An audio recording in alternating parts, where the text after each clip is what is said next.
Good evening, students. Hope you will be fine and healthy. Let's continue chapter 7, print culture and the modern world. As you know that this is most important chapter from history. History से chapter आप लोग last videos में जान चुके हैं complete रूप से कि जो प्रिंट है, प्रिंट कैसे डेवलपमेंट हुआ. Here we have to be study about the history of print culture. Print culture की हिस्ट्री जाननी है हम लोग किस तरीके से डेवलप हुआ. As you know that in ancient history the print culture have to be started from China. Then have to be gone from Japan by the Buddhist missionary, and we have also studied how the print culture developed in European country. You have studied about Marco Polo, Italian explorer who had taken printing press from other country. That are the most important part of print that you have to be studied in the last video. So let's here we have to be discussion about the Gutenberg and the printing press. As you know that when print came to Europe, the demand of print have to be increased day by day. Some people think that print or text should have to be increased. Print or text को increase किया जाना चाहिए. So they have to be feel that a new invention in the printing press or that invention came to be known in 1430s decade. That was the printing press. Printing press पहले क्या होता था? Completely जो भी हम लोग print करते थे वो हैंड प्रिंटेड होता था, लेकिन बाद में प्रिंटिंग प्रेस जो सबसे पहले प्रिंटिंग प्रेस मानी जाती है वर्ल्ड के अंदर, that is Gutenberg printing press. John Gutenberg. अब क्वेश्चन नहीं आता वो John Gutenberg what was his contribution in printing press. John Gutenberg कौन था, उनका प्रिंटिंग प्रेस में क्या रोल था. तो वो John Gutenberg and what was his role in printing press. John Gutenberg कौन था, what was his role in printing press, उनका क्या रोल था प्रिंटिंग प्रेस में. In this videos that we have to be discussing about John Gutenberg and the printing press completely. First of all I would like to tell about John Gutenberg. John Gutenberg was belong to German. German से belong करता था. He was also a son of merchant. एक व्यापारी का बेटा था. Who has its large on states. इनके पिता के पास बड़ी बड़ी काफी स्टेट्स थी उन दिनों में. और he had seen wine presses and olive press. बचपन से ही वाइन प्रेस को और ओलिव प्रेस को देखता आया है कंप्लीट रूप से अगर हम बात करें. He also learned stone polishing. Stone polishing का काम इसने सीखा. You can say he become expert in goldsmith. यानी कि जो सुनार का काम होता है, goldsmith भी बना, एक expert goldsmith बना. और जब इसने अपनी प्रिंटिंग प्रेस का मॉडल तैयार किया, मॉडल किसके बेस पर तैयार किया, olive press. That you may have to be remember about that. He prepared his model of printing press on which press? That you may have to be remember. Olive press. देखी तो इन्होंने wine press भी दी, लेकिन olive press के आधार पर ही इन्होंने अपनी press का मॉडल तैयार किया. अब ये जो गोल्डस्मिथ बना, तो इसने जो यहां से सीखा, जो इसने ज्ञान लिया एक सुनार बनकर, उस ज्ञान को इसने इस प्रेस को बनाने में यूज किया. यहां तक कहा जाता है कि जो हमारी प्रिंटिंग प्रेस है, जॉन गुटेनबर्ग प्रिंटिंग प्रेस है, उसके जो अल्फाबेट बने थे वो मेटल से बने हुए थे. मेटल से बने हुए थे. वुडन ब्लॉक टेक्नोलॉजी में आप लोग जाते, वुडन की सहायता से प्रिंट किया जाता था, लेकिन यहां पर पहली बार मेटल अल्फाबेट बनाए गए. किसके द्वारा, जॉन गुटेनबर्ग के द्वारा. The question is here who was John Gutenberg, what was his role in print culture. John Gutenberg कौन था, उसका प्रिंट में क्या रोल था. और you can say write a short note on Gutenberg printing press. John Gutenberg ने अपने ही नाम पर प्रेस का नाम रखा, जिसे हम लोग गुटेनबर्ग प्रेस के नाम से जानते हैं. He is also the founder of printing press. He is also the father of printing press. जो प्रिंटिंग प्रेस है उसके पिता कहा जाता है जॉन गुटेनबर्ग को. एज यू नो दैट पहली जो प्रेस है वो कब डेवलप हुई, 1430s में, 1430 के दशक में जो गुटेनबर्ग ने प्रेस बनाई, जॉन गुटेनबर्ग प्रेस. 1430s के दशक में इन 1448 he become an expert of his work. 1448 तक आते आते वो अपने काम में एक्सपर्ट बन चुका था. फर्स्ट बुक ही प्रिंटेड बाइबल. पहली जो बुक्स है जो प्रिंट की गई उनके द्वारा, दैट इज बाइबल. बाइबल नामक बुक उनके द्वारा लिखी गई. 180 कॉपीज, पहली इन्होंने 180 कॉपीज तैयार की, प्रिंट की विद इन 3 ईयर. 3 साल लगे इन कॉपीज को बनाने में, 180 कॉपी को. खासतौर हमें जनरल सी बात लगती है because we have to be develop in technology and we have now latest modern printing press. But according to this time we have to be talking that is very fast production. अगर हम उस समय की बात करें तो एक बहुत ही बड़ा प्रोडक्शन माना जाता है. उस समय के हिसाब से बड़ा ही ज्यादा तेज प्रोडक्शन माना जाता है जो जॉन गुटेनबर्ग प्रेस के द्वारा किया गया था.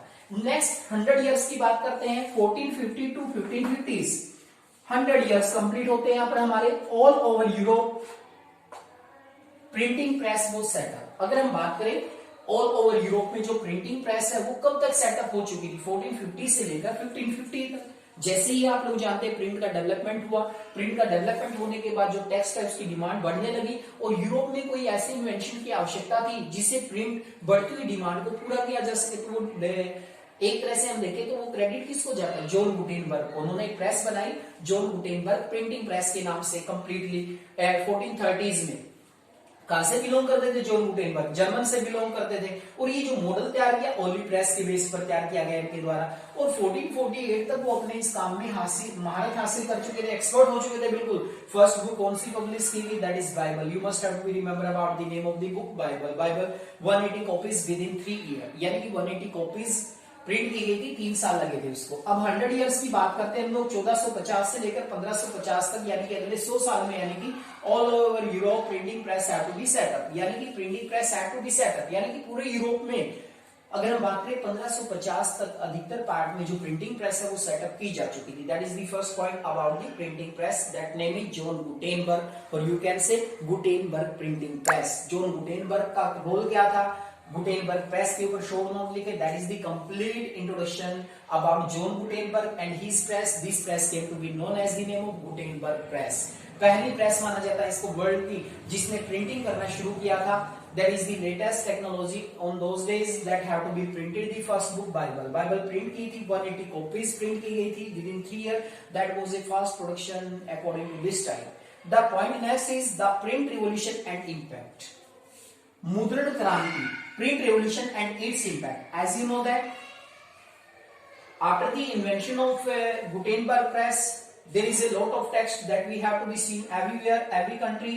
प्रिंट कल्चर, प्रिंट रिवोल्यूशन का मतलब है कि मुद्रण क्रांति, प्रिंटिंग इतनी ज्यादा होने लगी, कहीं ना कहीं इसको नाम दिया गया, प्रिंट रिवोल्यूशन का नाम दिया गया। As you know that the most of the impact are positive but there are some of the negative impact. There are some social group और religious group that have to be neglect this impact, but we have to be talking about all the positive impact on this. Firstly the first point is a new reading public, एक नई public I reading करने वाली। कौन थी ये public? किसने पढ़ना शुरू किया, किसने रीड करना शुरू किया? एक नया पाठक वर्ग कौन था? We have to be included here women. First of all we have to be included here women, as you know that whole world that women are neglected and discriminated in this part of reading, that reading public women are not included. They do not have to be complete rights to study. So here women are neglected in different sphere of life. They do not take part in public life, so women have to be started movement. This movement came to be known as feminist movement. Print have to be make aware of them. They have also written about their life, their personal life experience in many books, or they have to be reading new debate and discussion that are related to women. So that's print culture play an important role to make women aware and excellent. The next is children. As you know that reading public में we have to be included children, बच्चों को भी हम लोग include करते हैं। अब बच्चों के लिए कैसा मटेरियल होना चाहिए? सबसे पहले हम बात करें बच्चों के लिए जो पहली प्रिंटिंग प्रेस सेटअप की गई वो कौन से कंट्री में? French. You must have to be remember about the name of country, French. The first printing press for children. बच्चों के लिए जो सब्जेक्ट मैटर लिखने वाली प्रेस है, we must have to be remember that बच्चों के लिए क्या सब्जेक्ट मैटर होना चाहिए? like that they have to be take part or they have to be reading, like that children become aware. The next is poor people. That is a great impact on the poor people of the print revolution. As you know that before print revolution, the print and text was scarce, that was very costly, the poor people cannot purchase easily. But after the print revolution, now the poor people can purchase easily text, they can read easily. So poor people also aware about their rights and duties. That is the most important role of the people. There are the 3 type of reading public: women, children and the poor people, that have to be positive impact. इनके ऊपर सभी के ऊपर positive impact रहे, कहीं ना कहीं हमने देखा यहाँ पर। अब हम बात करते हैं कीवर्ड्स की। The first is ballad. Ballad का मतलब होता है ऐतिहासिक गीत। The historical songs that was sung by the people of that country. Ballad का मतलब होता है ऐतिहासिक गीत, जो इतिहास से रिलेटेड गीत गाए जाते हैं। The next is tavern. Tavern mean मैं खाने को बोलते हैं tavern, where people gather, they have to be debate and discussion with friends, and have to drink, जहां पर लोग मिलते हैं अपने मित्रों से, डिबेट करते हैं, डिस्कशन करते हैं और यहां तक कि वो ड्रिंक करते हैं यहाँ पर, that is called tavern. Both these are given in key points, you must have to remember all of this, what are ballad और what are tavern. The next is religious debate and fear of print. Religious debate, धार्मिक विवाद, and fear of print, fear of print, print के आने से कुछ लोगों के मन में फियर हो गया। जैसे मैंने बताया कि पॉजिटिव और नेगेटिव इम्पैक्ट दोनों तरह के रहे। पॉजिटिव हमने पढ़ा कि पुअर पीपल है, as you know that womens हैं और कहीं ना कहीं चिल्ड्रंस हैं, इनके ऊपर हमें पॉजिटिव इम्पैक्ट देखने को मिले। जनरली हम बात करते हैं यहाँ पर रिलीजियस डिबेट, धार्मिक जो डिबेट है, जनरली religious debate होने लगे। as you know that there are some tradition and custom that have to be followed rudely by the people, but we have seen here some religious debate and discussion and the fear of print। print आने से किन लोगों के मन में fear पैदा हुआ, that is the negative impact of, you can say negative impact religious debate। हम यहाँ पर बात करेंगे एक कैरेक्टर की, that name is Martin Luther. he is also a reformer, religious reformer माना जाता है मार्टिन लूथर को। In 1517 Martin Luther wrote 95 thesis. Martin Luther एक रिलीजियस रिफॉर्मर है जिन्होंने 1517 में एक बुक लिखी 95 थीसिस के नाम से, 95 थीसिस के नाम से लिखी गई थी।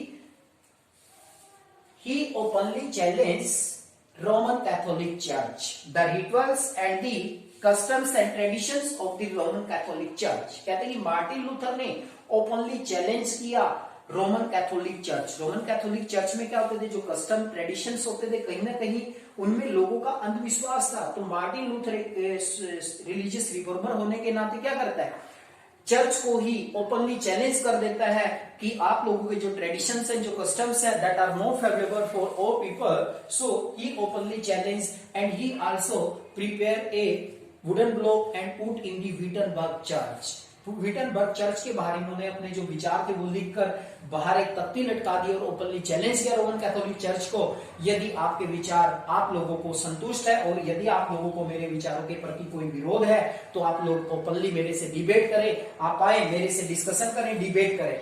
Martin Luther was also in favour of print. Martin Luther की क्या क्वालिटी थी, he was also in favour of print, वो प्रिंट का फेवर करता था। और कितनी अच्छी बात कही उन्होंने, यहाँ पर हम कोटेशन याद रखेंगे, Luther said print is the ultimate gift of God, the greatest one. Print एक भगवान का दिया हुआ बड़ा ही सुंदर उपहार है। भगवान ने हमें बहुत सारे गिफ्ट दिए हैं, लेकिन उनमें सबसे अच्छा जो गिफ्ट है, मार्टिन लूथर ने अपने शब्दों में कहा, print is the ultimate gift of God, the greatest one. That quotation have to be said. Who said these words? Quotation आपको दी जाती है, कई बार पूछा जाता है कि शब्द किसने कहे थे। And the third point 3.3 point is print and dissent. Now we have to be talking about the print and dissent. यहाँ पर हम प्रिंट और डिसेंट की बात करते हैं। यहाँ पर एक कैरेक्टर हमें देखने को मिलेगा, मिनोचियो। Who was Minocchio? A miller in Italy. A miller in Italy. A miller in Italy. Italy का एक मिलर था ये, who had to be interrupted the message of Bible। ऐसा कहते हैं कि मिनोचियो ने बाइबल का जो मैसेज था उसमें कुछ छेड़खानी की इसने। अब देखिए किस तरीके से, अब मार्टिन लूथर ने ओपनली चैलेंज कर दिया रोमन कैथोलिक चर्च को, they have to be prepare a prohibited index. उन्होंने क्या किया, रोमन कैथोलिक जो इक्वेशंस होती हैं, जो उनकी धार्मिक अदालतें होती है, उन्होंने क्या किया, उन्होंने कंप्लीट रूप से एक प्रोबेटेड इंडेक्स प्रिपेयर किया। This index was related to the Martin Luther books. Martin Luther की बुक से रिलेटेड था। और ऐसा कहते हैं कि मार्टिन लूथर ने जब ओपनली चैलेंज किया तो मार्टिन लूथर की जो टेस्टामेंट है, जो सेकंड टेस्टामेंट है, उसकी 5000 कॉपियां एक वीक के अंदर बिक गई, यानी कि कंप्लीट भी नहीं हो पाई। डिमांड इतनी ज्यादा मार्टिन लूथर की काफी फेमस रही, जो भी इन्होंने आर्टिकल्स लिखे। Print and descents, print and descents में हम बात करते हैं मिनोचियो। Who was Minocchio? A miller in Italy। Italy का मिलर था। पहला क्वेश्चन तो ये आता है इसमें। अब इनको एग्जीक्यूट किया गया, फांसी की सजा दी गई इनके द्वारा रोमन कैथोलिक चर्च के द्वारा, because he has interrupted the message of Bible. Bible के मैसेज के साथ इन्होंने कुछ छेड़खानी की। ऐसा कहते हैं कि इन्होंने अपने तरीके से कहीं ना कहीं जो बाइबल के अंदर मैसेज था वो देने का प्रयास किया गया। तो मिनोचियो कौन था, यहाँ पर क्वेश्चन आता है, मिनोचियो कौन था। Menocchio was a miller in Italy. Italy का एक मिलर था। अब इन्होंने क्या किया, in the 16th century Minocchio, a miller in Italy, began to read books that were available in his locality। कहते हैं कि अगर हम बात करें 16th सेंचुरी में मिनोचियो ने क्या किया, एक मिलर था जो इटली का, उसने जो भी अपने आसपास में बुक्स अवेलेबल होती थी उनको रीड करना शुरू किया. He interpreted the message of Bible and formulated a view of God and creating that amongst the Roman Catholic Church. कहते हैं कि उन्होंने मैसेज, बाइबल का जो मैसेज था उसको अपने तरीके से भगवान की उन्होंने व्याख्या की.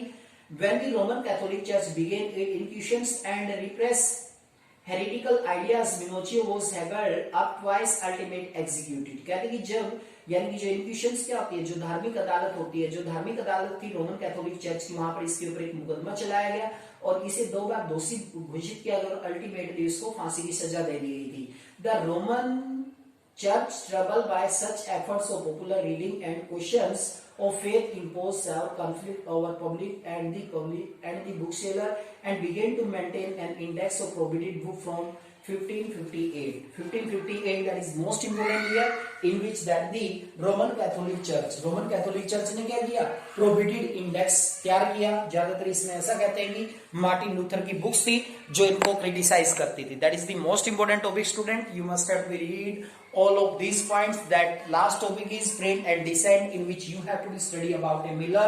That name is Minocchio. That is most important character that have to be interpreted the message of Bible, and he was executed by the inquisitions twice, and last he was executed. फांसी की सजा उनको दी गई अंत में. That is related to Minocchio, print and descent. यानी कि print ने किस तरह से लोगों के मन में डर पैदा किया. डर किसके मन में हुआ, रोमन कैथोलिक चर्च के. That is most important. You must have to remember about Martin Luther. Books लिखी 95 theses who criticized Roman Catholic Church openly challenge किया. मार्टिन लूथर को मार्टिन लूथर किंग जूनियर के नाम से भी जाना जाता. That is most important character. That is also a social reformer, that is also a religious reformer. You must have to remember all of these points.